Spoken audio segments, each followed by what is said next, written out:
స్పీచ్‌ని మరొకసారి ఇవ్వడానికి బండ్ల గణేష్ గారు వచ్చేస్తున్నారు.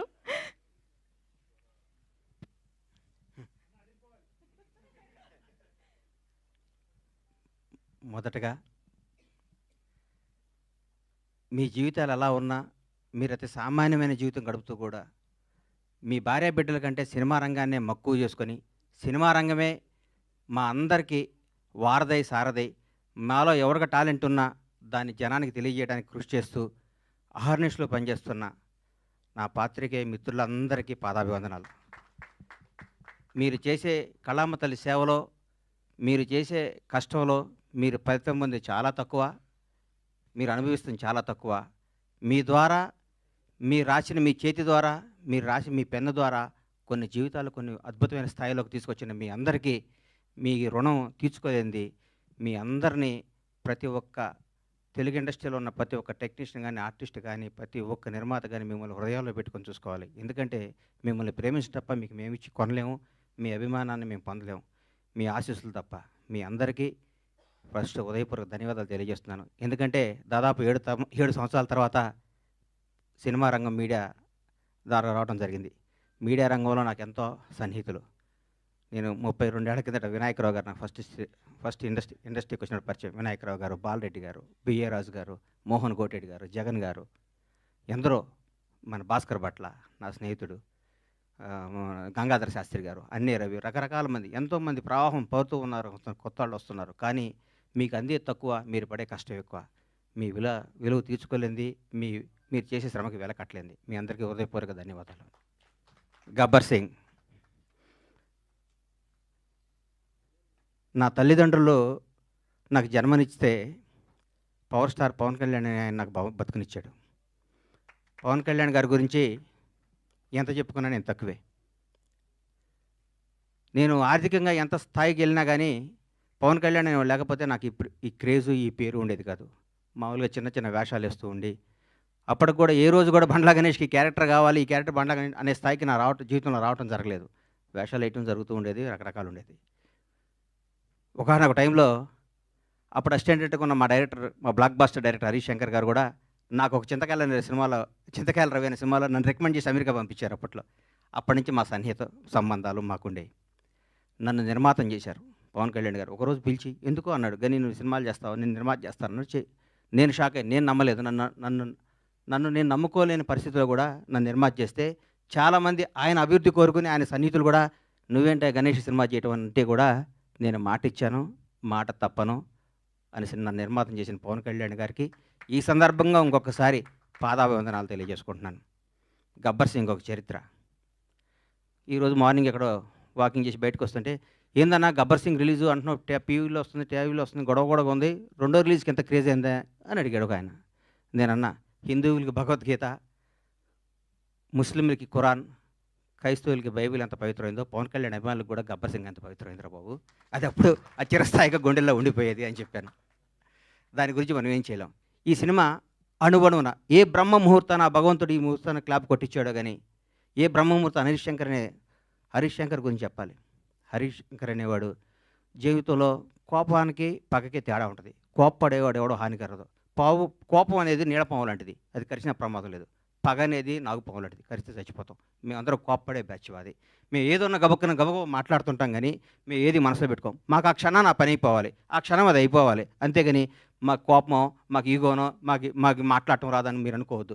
మేము చాలా చిన్న స్థాయి నుంచి వచ్చిన వాళ్ళం కాబట్టి, చిన్న కుటుంబాల నుంచి వచ్చిన వాళ్ళం కాబట్టి, ఈ రంగుల ప్రపంచంలో మాకు స్థాయి వచ్చింది కాబట్టి, ఈ రంగుల దాంట్లో మాకు పేరు వచ్చింది కాబట్టి, దీన్ని నిలుపుకునే తాపత్రంలో మేము గబగబా మాట్లాడి కొన్ని తప్పులు చేస్తే దాన్ని మీరు మనసుకు తీసుకొని మమ్మల్ని హర్ట్ చేశాడు, మీ చేతిలో పెన్ అనే ఆయుధంతో మా జీవితాన్ని మీద మచ్చరాయకూడదని మనస్ఫూర్తిగా మీకు కోరుకుంటూ, మీ ఆశీస్సులు ఉండాలని ఆశిస్తూ, మీ అందరి ఆశీస్సులతో మేము పైకి రావాలని ఇంకొకసారి కోరుకుంటున్నాం.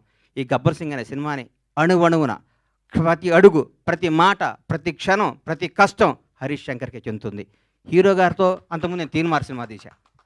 హీరో గారు ఎవరేం చెప్తే అది చేస్తాడు, పాపం నమ్మితే వదిలేస్తాడు.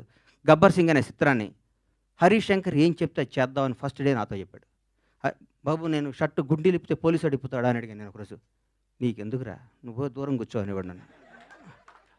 ఆయన ప్రతి ఒక్కటి అంత గొప్ప సినిమా. 12 సంవత్సరాల కెరీర్లో ఆ ప్రయాణంలో ఒక్కొక్కళ్ళు మల్లెపూలు ఇస్తే కొంత తల్లో పెట్టుకుంటే కొంత ఎక్కడో పెట్టుకుంటారు. హరీష్ శంకర్ని వాడుకునేవాడికి తెలుస్తుంది హరీష్ శంకర్ పవర్ ఏంటో. వాడుకోనాడు ఎక్కడో పెట్టుకుంటే మనం ఏం చేస్తాం దానికి. ఇప్పుడు మల్లెపూలు ఉంటాయి, కొందరు తల్లో పెట్టుకుంటారు, కొందరు దేవుడి దగ్గర పెడతారు, కొందరు ఇంకెక్కడో పెడతారు. మా హరీష్ శంకర్ అనే ఒక డైమండ్ని ఎక్కడో పెడుతున్నారు. హరీష్ శంకర్ అనేవాడు నాకు వస్తే, హరీష్ శంకర్ అనేవాడు ఎక్కడితే ఆ పువ్వు అనేవాడిని ఎట్లా నేను చూపిస్తాను. నేను హరీష్ శంకర్ అనేవాడిని అద్భుతంగా ఒక సీసాలో ఒక అద్భుతమైన సీసాలో సారా పోతే సారా సీసా అవుద్ది, పాలు పోతే పాలు సీసా, అమృతంతో అమృతం సీసా అవుద్ది. హరీష్ శంకర్ అనేవాడు సీసాలు అంటాడు. ఆ సీసాలో అద్భుతమైన సినిమా కథ చేసుకుంటే హరీష్ శంకర్ తెలుగు ఇండస్ట్రీలో రాబోయే 25 ఏళ్ళు డైరెక్టర్గా నంబర్ 1గా ఉంటాడు. నాకు తెలుసు హరీష్ శంకర్ అంటే ఏంటో. నాకు తెలుసు. పవన్ కళ్యాణ్ గారి గురించి ఏం చెప్పమంటారు, ఎందుకు చెప్పమంటారు, ఎన్నేం చెప్పమంటారు. ఒక గొప్ప మానవత్వం గల వ్యక్తి, ఒక నిజాయితీ గల నిబద్ధత గల వ్యక్తి, నీతివంతుడు. తన కోసమే కాదు, తన బిడ్డల కోసమే కాదు, తన బిడ్డల కోసం, తన కుటుంబం కోసం అంటే సంవత్సరానికి ఒక సినిమా చేసుకుంటూ ఎవరిని కలపకుండా 6 నెలలు ఇక్కడ, 6 నెలలు ఫారిన్లో, 6 నెలలు జనానికి కనపడకుండా నెలకు 10 రోజులు షూటింగ్ చేసుకుంటూ సంవత్సరానికి భారతదేశంలో ఏ నటుడు పొందనంత అత్యధిక రెమ్యునేషన్ పొంది కూడా హాయిగా బతకగల కెపాసిటీ ఉన్న పవన్ కళ్యాణ్ ఈరోజు జనం కోసం కుటుంబాన్ని వదిలేసి, పిల్లల్ని వదిలేసి, తన సుఖాలను వదిలేసి, అన్నీ వదిలేసి అహర్నిశలు పోరాడి 10 సంవత్సరాలు, దాదాపు 10 సంవత్సరాల పాటు, 10-12 సంవత్సరాల పాటు ప్రజల కోసం పోరాడి ఈరోజు ఒక స్థాయిలో ఉన్నారు. నేను పూర్తి స్థాయిలో ఉన్నాను నేను చెప్పను, ఎందుకంటే నేను ఆయన ఎక్కడో ఊహించుకున్నాను. అది అవుద్ది, ఆయన రోజు నేను మాట్లాడతా. పవన్ కళ్యాణ్ ఒక నిబద్ధత గల వ్యక్తి, నిజాయితీగా బతికే మనిషి, నీతిగా బతికే మనిషి. నన్ను ఒక ఆయన, అరే హీరో పవన్ కళ్యాణ్ గారు ముఖ్యమంత్రి అయ్యారు కదా, ఒక చిన్న పని చెప్తా అన్నాడు. నేను పైనుంచి కింద చూశాను. నిన్ను నన్ను కొడతాడు నాయన, మనం కొందరిని దూరం నుంచి చూడాలి, కొందరు దగ్గరికి వెళ్తాను ట్రై చేయకూడదు, మనకు అనవసరం అవన్నీ, ఆయన ఎప్పుడు పిలిస్తే వెళ్తాను వదిలే అని చెప్పాను. అట్లాంటి పవన్ కళ్యాణ్ గారితో గబ్బర్ సింగ్ లాంటి సినిమా తీయటం, దాన్ని రిలీజ్ చేయాలని 1 ఇయర్ బ్యాక్ నేను, నా మిత్రుడు మర్చిపోయాను. ఈ గబ్బర్ సింగ్ అనే సినిమాని ఎట్లా రిలీజ్ చేయాలంటే దీన్ని హీరో గారిని నాకంటే ఎక్కువ ప్రేమించేవాడు ఎవరున్నారు, ప్రేమించి ఈ సినిమా రిలీజ్ చేయాలి, ప్రేమించి ఈ సినిమా డైరెక్ట్ చేశాడు హరీష్ శంకర్, ప్రేమించి ఈ సినిమా తీశాను నేను, ప్రేమించి అద్భుతంగా మ్యూజిక్ చేశాడు దేవిశ్రీ ప్రసాద్. ప్రతి ఒక్కళ్ళు, రమేష్ రెడ్డి గారు కానీ, సతీష్ కానీ, ఆ కోడైరెక్టర్లు కానీ, మా బాబీ కానీ, రామారావు గారు కానీ, ప్రతి ఒక్కళ్ళు ఈ సినిమాకి, మా విజయ్ కానీ డైరెక్టర్ అయ్యాడు విజయ్ కానీ, ఒక్కళ్ళు కాదు, మా హనుమంతరావు గారు కానీ, మా సుబ్రహ్మణ్యం కానీ, మా అయ్యప్ప కానీ, మా ప్రొడక్షన్ కానీ, మా టీం, మా శ్రీనివాస్ గారు కానీ, ప్రతి ఒక్కళ్ళు ఈ సినిమా ఇది కొట్టాలి సార్, ఇది కొట్టాలి, ఇది పండగ. ప్రతిరోజు మా ఇంట్లో ప్రతి షూటింగ్ అంటే పండగ జరిగే షూటింగ్. ఈ షూటింగ్లో హీరో గారు గుర్రం నుంచి పడబోయాడు. ఎక్కడ మన అది ఎవరన్నది గుజరాత్లో. షాక్ అయిపోయాను నేను. కింద పడితే ప్రాణం పోయేది ఆ రోజు. పవన్ కళ్యాణ్ గారికి ప్రాణం పోయేది. మాకు తెలియదు ఆ గుర్రం మా మాట ఉంటుందని. డైరెక్టర్ ఉన్నాడు, నేనున్నాను. గుండె ఆగిపోయింది ఆ రోజు. పొరపాటున ఎన్ని ప్రమాదాలు తట్టుకున్నామండి ఈ సినిమాలో, ఎన్ని ప్రమాదాలు. ఎంత కష్టపడ్డాడండి హీరో గారు. డైరెక్టర్ ఏం చెప్తే చేయమన్నాడు, ఏం చెప్తే చేశాడు. జనం దీనికి బ్రహ్మరథం పట్టారు. పవన్ కళ్యాణ్ కడుపు నిండా ఒకే రోజు బిర్యానీ, చికెన్ బిర్యానీ, మటన్ బిర్యానీ అన్ని కలుపుకొని కడుపు నిండా నిద్రపోయిన ఈ సినిమాని ఈ విధంగా రిలీజ్ చేయటం నా అదృష్టం. మా సత్యనారాయణ గారికి, ఈ సత్యనారాయణ గారిని ఎందుకు ఎన్నుకున్నానంటే, జనసేన నాయకుడు ఆయన. పవన్ కళ్యాణ్ గారిని నాకంటే ఎక్కువ అభిమానించేవాడు. పవన్ కళ్యాణ్ గారిని నాకంటే ఎక్కువ ఉన్నత స్థాయిలో చూడాలని గొడవ కూడా చేసేవాడు. అట్లాంటి ఆయన చేతిలో ఈ సినిమా పెడితే అద్భుతంగా ఉంటుంది. ఈ సినిమాని ప్రతి ఒక్కరూ ఈరోజు రిలీజ్ అయిందనే విధంగా చూసే విధంగా ఈరోజు ఇంత క్రేజ్ రావటం అంటే, గబ్బర్ సింగ్ రిలీజ్ అప్పుడు ఎన్ని ఫోన్లు వచ్చినా అన్ని ఫోన్లు వస్తాయి, నాకు టికెట్లు అని. నేను థియేటర్లకు ఫోన్ చేసిన టికెట్లు, సార్ ఇది సెకండ్ రిలీజ్ అని మేము ఆల్రెడీ అన్ని పెట్టేస్తే మొత్తం అయిపోయినాయి సార్, మాకే టికెట్లు లేవంటున్నారు వాళ్ళు. నేనేం చెప్పాలి, నాకు అర్థం కావట్లేదు. థియేటర్లు పెంచుతున్నాం, అద్భుతంగా చేస్తున్నాం. ఇది సినిమాని ఇంకొకళ్ళు రిలీజ్ చేయాలంటే కూడా గబ్బర్ సింగ్ అంత కలెక్షన్ రావాలని అనుకొని రిలీజ్ చేసే స్థాయిలో ఉంటుంది ఈ సినిమా రిలీజ్. ఏ సినిమా రిలీజ్ గబ్బర్ సింగ్లా కలెక్ట్ చేస్తండి అని ఏ సినిమా అయినా ఈరోజు తెలుగు సినిమా రంగం భారతదేశంలో తెలుగు సినిమా రంగం వైపు చూస్తున్నారు. ఒకప్పుడు బాంబే అనేవాళ్ళు, తమిళనాడు, చెన్నై ఎట్లా అనేవాళ్ళు. ఈరోజు ఇండియన్ మొత్తం ఒక రాజమౌళి, ఒక సుకుమార్, ఎంతోమంది, ఒక మన నాగశ్విన్, అద్భుతమైన డైరెక్టర్లు మన ఇక్కడి నుంచి వెళ్తున్న. భారతదేశం మొత్తం తెలుగు వాడిని చూసి తెలుగు నిర్మాత, తెలుగు డైరెక్టర్, తెలుగు యాక్టర్ని గర్వంగా చూస్తున్న స్థాయికి వస్తే, ఈ రంగంలో నేను 7 సంవత్సరాల సినిమా తీయడం చాలా బాధ అనిపిస్తుంది. నేను తప్పు చేశాను, నన్ను క్షమించాలి.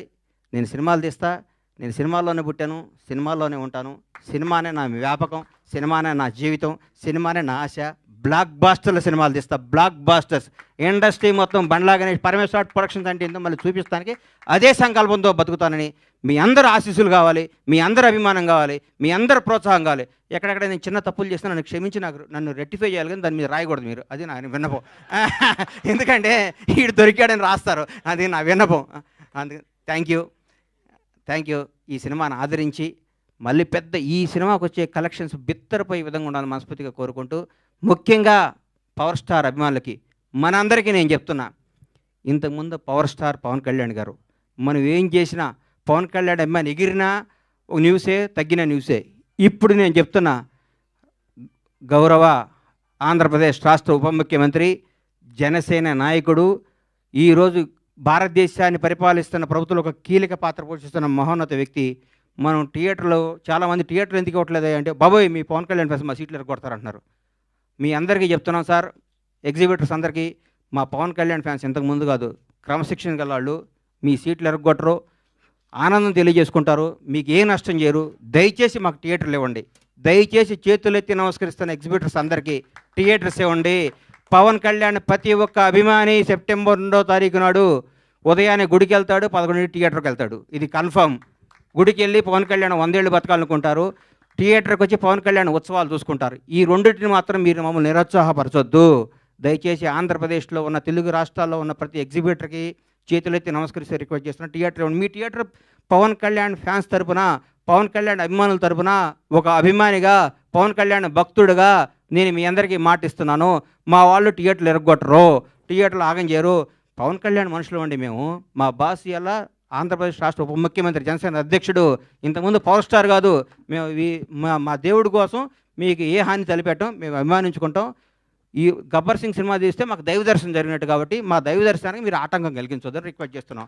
ఈరోజు ప్రతి ఒక్క కార్యకర్త, తెలుగుదేశం లేదు, బీజేపీ లేదు, ఆంధ్రప్రదేశ్లో ఉన్న జనసేన ప్రతి ఒక్కళ్ళు రోజు థియేటర్లో ఉంటామంటున్నారు. మీరు థియేటర్లు ఇవ్వకపోతే ఎట్లా సార్? ఇవ్వండి, దయచేసి ఇవ్వండి, మమ్మల్ని ఎంకరేజ్ చేయండి. Thank you. Super sir, thank you so much.